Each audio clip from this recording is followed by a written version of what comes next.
A king who lost his mind in public, and a wife who watched it happen in private for 50 years. History gave him a nickname. It gave her a romanticized television series. Neither version is close to what actually happened in that palace. This is the real story. Hey, I'm Raven from Gravetide Studios.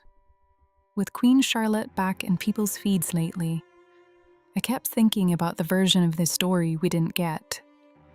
The one where the romance ends and the doors close and nobody talks about what happens inside. Charlotte and George were real people, and the real story is darker, stranger, and honestly, more human than anything a period drama can hold. I wanted to tell it, so here it is. When George III died in January 1820, he had been confined to Windsor Castle for a decade. He was blind. He was deaf. He spoke to people who weren't there. He played the harpsichord for hours in the dark to an audience that existed only in his own mind. His wife Charlotte had not seen him in 10 years. They had been married for 57 years. In 1761, Charlotte of Mecklenburg-Strelitz arrived in England at 17 years old to marry a king she had never met. She had been chosen not for political alliance, not for wealth, but because she was considered uncontroversial. Quiet, manageable, a German princess from a small duchy, educated, religious, and unlikely to cause trouble. She married George III the day she arrived. She met him for the first time at the chapel door. By all early accounts, it worked. George was young, earnest, genuinely faithful. In an era when royal marriages were machinery, theirs looked, from the outside, like something close to affection. They had 15 children. He called her his queen and appeared to mean it. But from the beginning, something was already moving beneath the surface, something that would eventually consume everything. George III's illness has been debated by historians and physicians for 200 years. In his own time, it was called madness, a word that carried no clinical meaning and every social consequence. He was the king. He couldn't be mad. So for as long as possible, the court pretended he wasn't. The first serious episode came in 1788. George was 50. He became agitated, then erratic. Then he could not stop talking. Compulsive, racing speech that went on for hours. He grew violent. He attacked his own son, the Prince of Wales, physically. He wrote letters that made no sense. He told people he could see Hanover through a telescope from Windsor. Charlotte witnessed this, all of it, in private, without the protection of public distance. What the history books record as a medical crisis, Charlotte lived as something else entirely, a husband she no longer recognized, in a body she was still expected to share, with no language to describe what was happening and no institutional protection from it. She was not permitted to leave. She was not permitted to say. The men who came to treat George were not physicians in any modern sense. They were men who understood power and understood that a mad king was a problem to be managed, not a patient to be healed. The most significant among them was Francis Willis, a clergyman turned mad doctor who ran a private asylum in Lincolnshire. Willis had no formal medical training.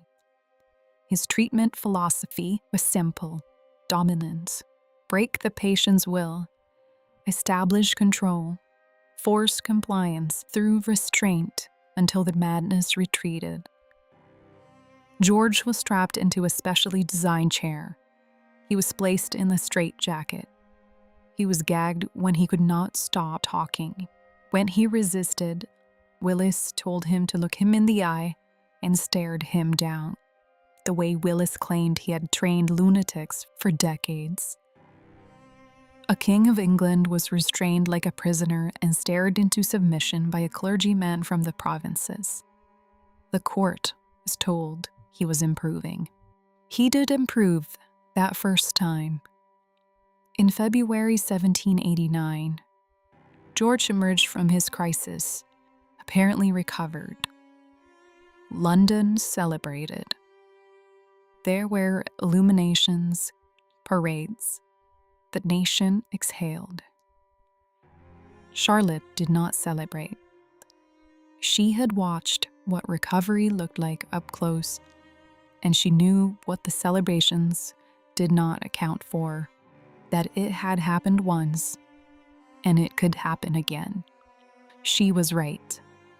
The episodes returned: 1801, 1804. Each one longer, each one harder to conceal, each one leaving George slightly further from who he had been before. Between episodes, Charlotte managed the household, managed the children, managed the appearance of normality with a discipline that history has largely failed to credit her for. She was also raising 15 children, several of whom were developing into catastrophic adults. The Prince of Wales, the future George IV, was dissolute, indebted, and in a secret illegal marriage to a Catholic woman. The royal dukes were a collection of affairs, debts, and scandals that Charlotte spent years containing. The institution she had been brought in to stabilize was unraveling from multiple directions simultaneously, and at the center of it, her husband was disappearing. The final episode began in 1810. George's youngest daughter, Princess Amelia, the child he loved most fiercely, was dying of tuberculosis. When she died in November of that year, something in George did not survive it. He never recovered. The madness that returned in 1810 did not lift. He grew increasingly detached from reality, increasingly difficult to manage. In 1811, his son was appointed Prince Regent. George's reign was functionally over. He was moved to the lower apartments of Windsor Castle, where he would spend the last decade of his life. Charlotte was moved to the upper floors. They lived in the same building and did not see each other. There has been significant historical debate about whether this separation was medically necessary or politically convenient, whether Charlotte was protected from a dangerous husband or isolated from a man whose condition might have raised questions about who had been governing during the last lucid years. The answer may be both. What is not debated is what Charlotte lost. Not the king, but the man. Not the institution, but the person she had built 50 years of life alongside, however imperfect and however strained. She died in 1818, 2 years before George. She did not see him again. There is one more thing history has chosen to make small. Queen Charlotte was almost certainly of partial African descent. Her direct line traced back to Margarida de Castro e Souza, a 15th century Portuguese noblewoman of documented African ancestry. Several portraits painted during her lifetime by painters who sat with her in person show features that later official portraits quietly softened. The official portraits painted after her death, the ones that became the historical record, show something different. A more European face, lighter features, the slow editorial work of an institution protecting its own image. This was not accident. This was decision. Charlotte arrived in a country that had built its economy on the Atlantic slave trade. She became the most powerful woman in that country, and the historical record was adjusted, carefully and over time, to make that fact disappear. She governed quietly for 50 years, raised 15 children, held a fracturing institution together through decade after decade of crisis, and watched the man she had built her life with lose himself piece by piece until there was nothing left to lose. And then history gave her a Netflix series. The real Charlotte deserves more than that. George III died on the 29th of January, 1820. He was 81 years old. He had been king for 59 years, the third longest reign in British history. At the end, he was alone in a room in Windsor, playing music for no one, speaking to people who had been dead for decades. Charlotte had died 17 months before him. She never said publicly what those 50 years had cost her. Not once.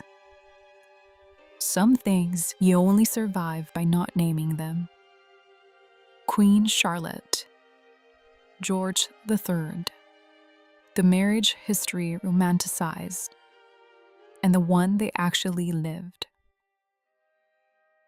Gravetide Studios.